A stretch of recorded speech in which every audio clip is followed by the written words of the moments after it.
वंदे मातरम बच्चों। आज के इस वीडियो में अपन पिछला जो अध्ययन अपना चल रहा था उससे आगे का भाग समझेंगे।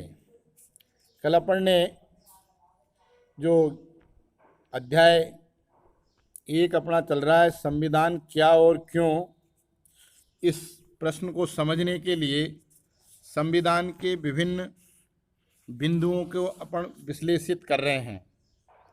कल अपन ने समझा कि संविधान के अंदर निर्णय निर्माण की विशिष्टताएं मौजूद होती है और आज का अपना जो विषय है वो है सरकार की शक्तियों पर संविधान किस प्रकार से सीमाएं खींचता है, अर्थात सीमा निर्धारित करता है।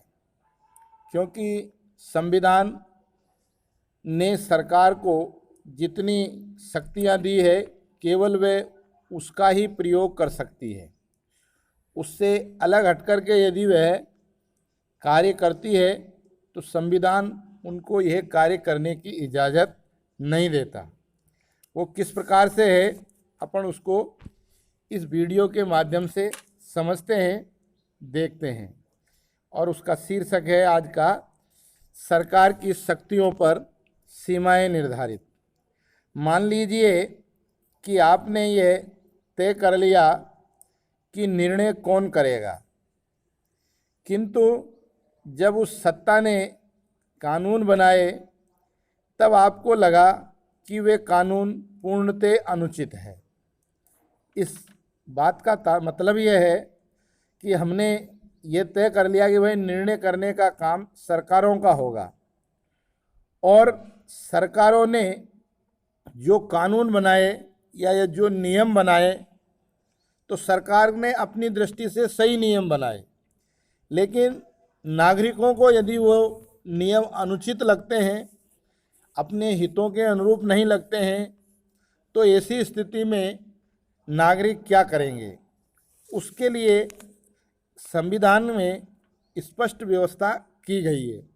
एक अन्य उदाहरण के रूप में इसमें समझाया है कि उदाहरण की दृष्टि से कि उसने आपको अपने धर्म का पालन करने से रोक दिया और सरकार ने या शासन प्रशासन ने ये निर्णय लिया कि किसी खास किस्म के रंग वाले वस्त्र नहीं पहनने जा सकते या कुछ विशेष प्रकार के गीत गाने की स्वतंत्रता नहीं होगी, आदि आदि। इस प्रकार का निर्णय यदि कोई सरकार या शासन प्रशासन ले लेता है जो कि आम जनता के या आम नागरिकों के अधिकारों या भावनाओं के ऊपर वो कुठाराघात माना जाता है, तो ऐसी स्थिति में लोग क्या करेंगे।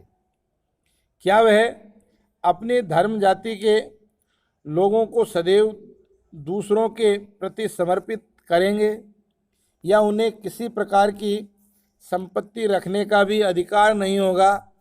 ऐसे अनेक प्रकार के प्रश्न निर्णय लेने की शक्तियों पर टिके हुए होते हैं। इसलिए इस प्रकार के यदि कानून सरकार के द्वारा निर्मित किए जाते हैं तो फिर सरकार की शक्तियों पर नियंत्रण लगाने के लिए नागरिकों के पास एक हथियार होता है और वो है संविधान का।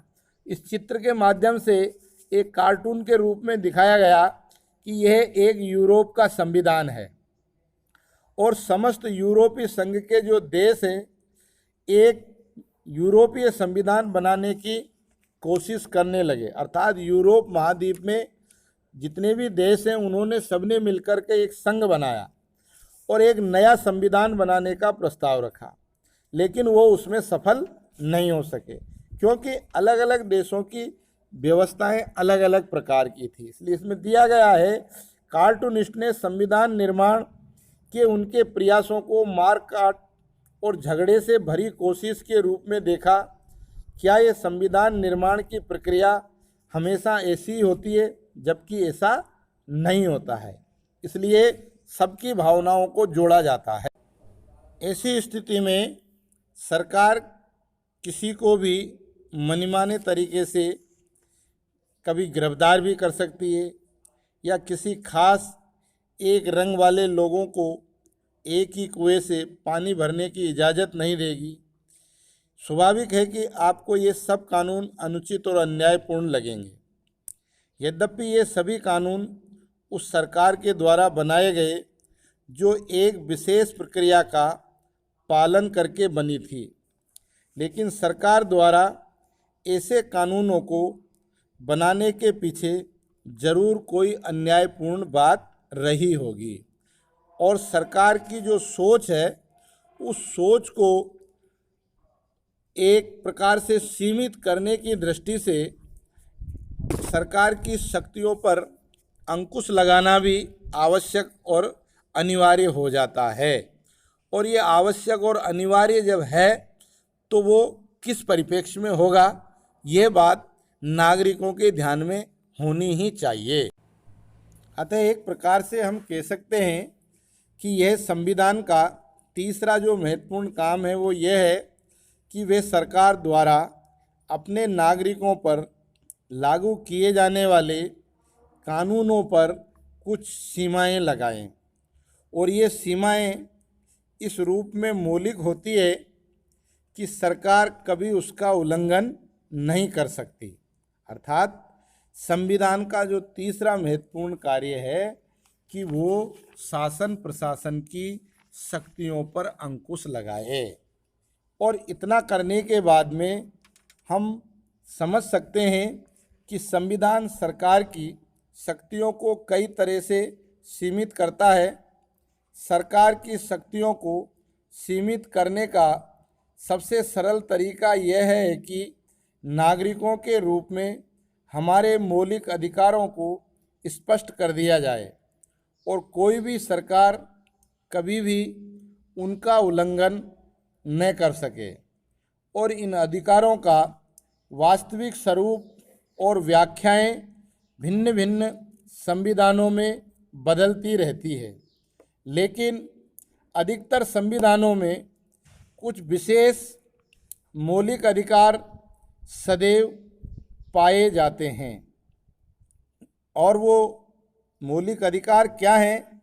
वो हैं नागरिकों को मनमाने ढंग से बिना किसी कारण के गिरफ्तार करने के विरुद्ध उनको सुरक्षा मिलना।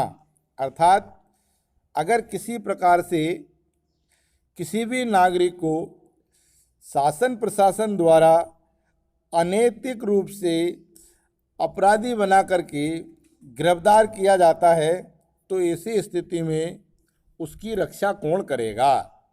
अर्थात वो अपने आप को सुरक्षित कैसे रखेगा?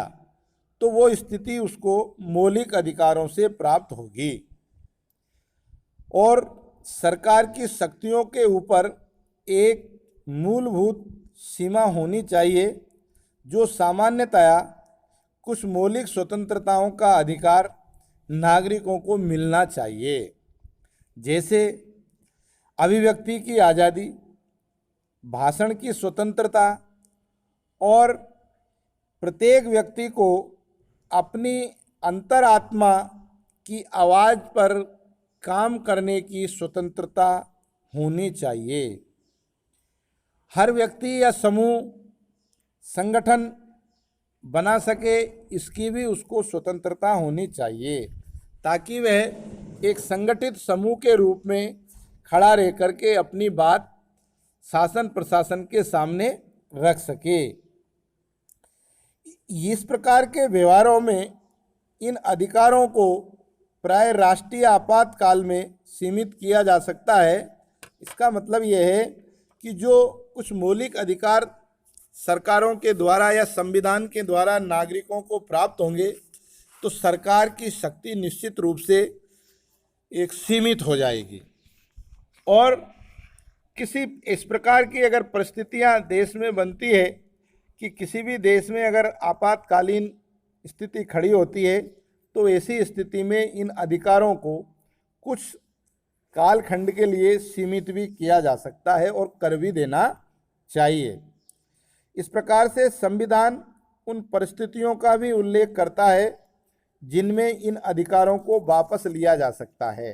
इसका मतलब यह है कि यदि देश के अंदर कभी कभार ऐसी विशेष परिस्थितियां पैदा हो जाए और शासन प्रशासन को राष्ट्र की सुरक्षा की दृष्टि से नागरिकों के मौलिक अधिकारों की पूर्ति करना संभव नहीं हो, तो कुछ समय के लिए सरकार को ये अधिकार संविधान से मिलना चाहिए कि वो नागरिकों के मौलिक अधिकारों को स्थगित करते, जो प्राय आमतौर पर विश्व के सभी राष्ट्रों के संविधानों में निहित होता है, क्योंकि नागरिकों के मौलिक अधिकार से ज़्यादा सर्वोपरि है राष्ट्र। जब राष्ट्र जीवित रहेगा तो नागरिकों के अधिकार सब कुछ खड़े रह सकते हैं। इस प्रकार से हम कह सकते हैं कि संविधान की जो कार्य प्रणाली है वो शासन प्रशासन की शक्ति को एक निश्चित सीमा तक केंद्रित करती है और नागरिकों के अधिकारों को सुरक्षा करने की दृष्टि से सरकारों को बाध्यता प्रदान करने की दृष्टि से संविधान तीसरा महत्वपूर्ण कार्य करता है। इसलिए हम सबके लिए संविधान आवश्यक है, जरूरी है और इसीलिए सभी देशों के पास में संविधान होता है और हमारे देश में भी एक वरिष्ठ और बहुत महत्वपूर्ण संविधान मौजूद है। धन्यवाद।